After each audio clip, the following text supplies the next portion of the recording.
ले लो मजा चल मिल के बजावल जा खूबे बजा ए हो जब ले बाडू कुंवारे जाव ले लो मजा चल मिल के बजावल जा खूबे बजा कथी सोचब तारू अपना ने तमे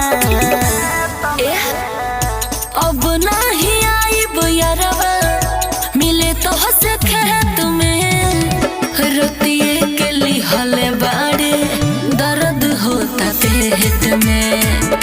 हम नहीं आइब यारवा मिले तो हंस खेत में रोतिए के लिहले बाड़े दर्द होता पेट में।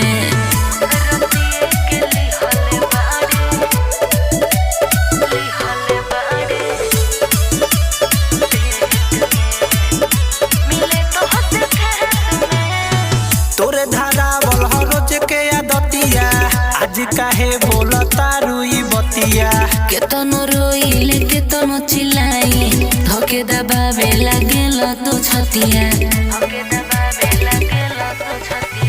तोरे धारावल रोज के आदतिया आज काहे बोलता रुई बतिया केतनो रोइले केतनो चिल्लाई धके दबावे लागेल तो छतिया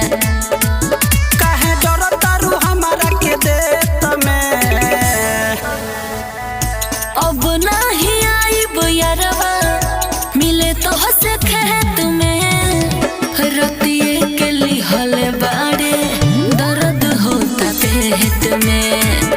हम नहीं आइब यारवा मिले तो हंस खेत में रोतिए के लिहले बाड़े दर्द होता पेट में।